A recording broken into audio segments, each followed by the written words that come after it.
Earth's history has been a roller coaster ride of life-threatening catastrophes, from asteroid impacts to volcanic eruptions, solar storms, earthquakes, and other destructive forces.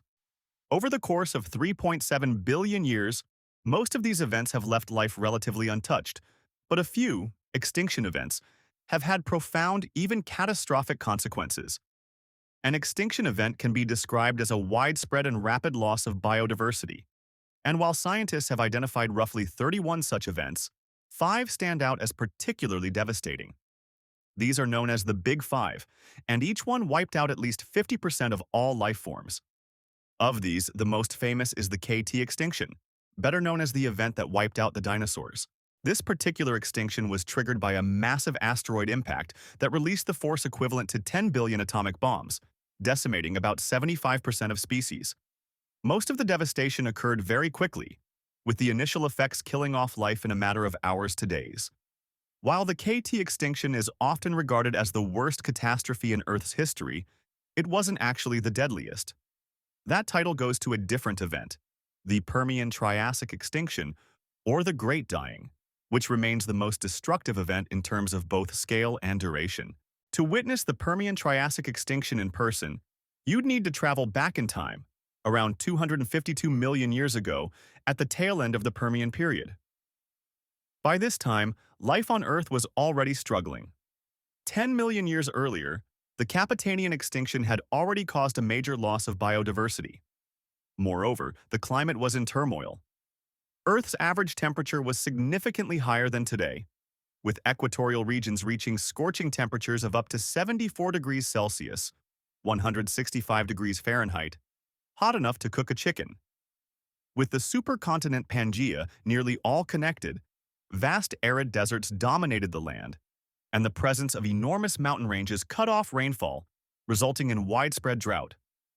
The planet was an unforgiving and harsh place for any living creature.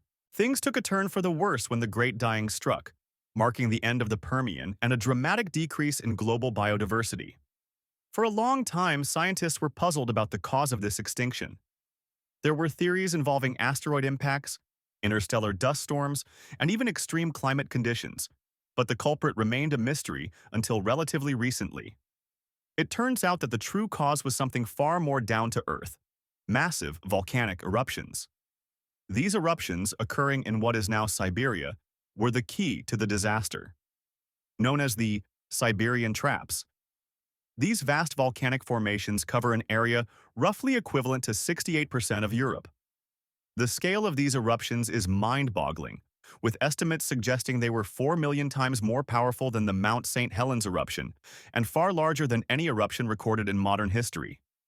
The volume of material ejected by these eruptions was 4,000 times greater than that of Yellowstone's largest eruption. If these eruptions had occurred in the United States, the lava would have covered the entire country in a layer of molten rock more than 3 times the height of the Empire State Building. However, despite their enormity, these eruptions weren't quick, violent explosions like you might imagine from a Hollywood disaster movie. Instead, they were slow and relentless, stretching out over hundreds of thousands of years, possibly even millions. The eruptions steadily unleashed a flood of lava and gases, gradually turning Earth into a hellish wasteland. For instance, the lava flows could have been so vast that they isolated regions like Siberia, trapping animals in a sea of magma that slowly encroached upon their land. The temperature of the lava reached a blistering 2,200 degrees Fahrenheit, 1,200 degrees Celsius, hot enough to incinerate everything in its path. Yet, the real damage was not in the lava itself, but in the gases and chemicals released by these eruptions. The volcanoes spewed massive amounts of carbon dioxide, sulfur dioxide, ash, chlorine, and other toxic materials, leading to the release of more than 200,000 gigatons of material, more than 1,000 times the weight of Mount Everest. This influx of volcanic material caused a series of catastrophic environmental consequences. The eruptions intensified the greenhouse effect, drastically increasing Earth's temperatures. As the atmosphere warmed, global surface temperatures soared above 40 degrees Celsius, 104 degrees Fahrenheit, a level far hotter than anything we experience today. To put this into perspective, the average global temperature today is about 15 degrees Celsius, 59 degrees Fahrenheit. The equatorial regions, already sweltering before the eruptions, could have reached temperatures so high that it would have been unbearable for any life to survive. In addition to the intense heat, the eruptions also led to widespread forest fires, further escalating the environmental disaster. These fires, combined with the constant lava flows, decimated large swaths of plant life, including species like Gigantopterus. Fossil records suggest that many of the large predatory species like gorgonopsids and therapsids, which were common in Permian Siberia, were severely affected. But it wasn't just the regions near the eruptions that suffered. This global catastrophe affected the entire planet. In the aftermath, Earth became an unrecognizable wasteland.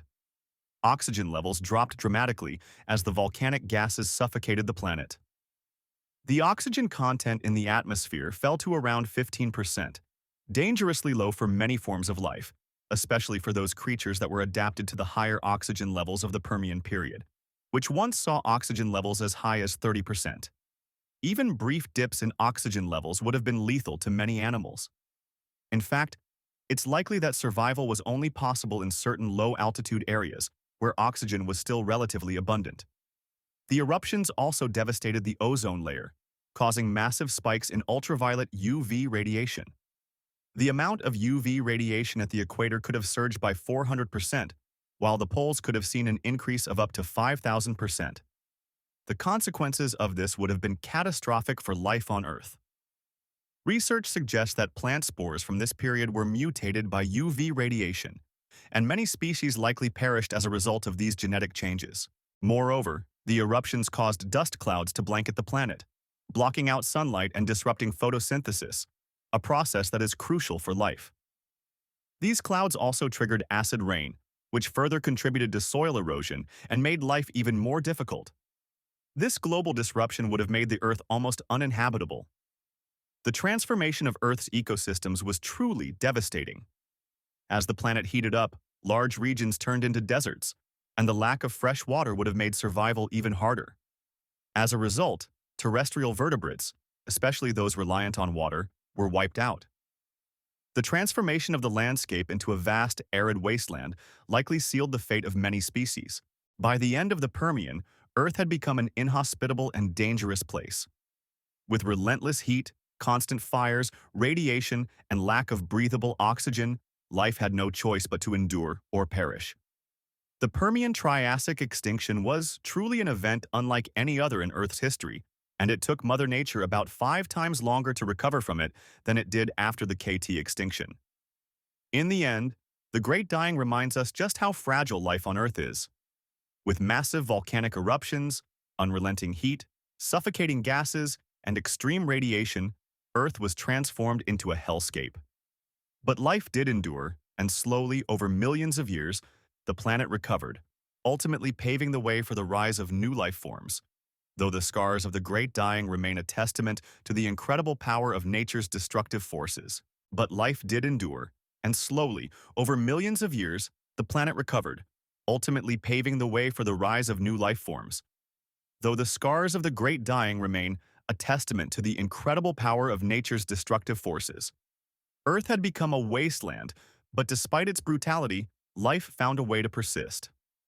Over time, as volcanic activity subsided and the planet's atmosphere began to stabilize, the first signs of recovery began to emerge. The recovery wasn't immediate.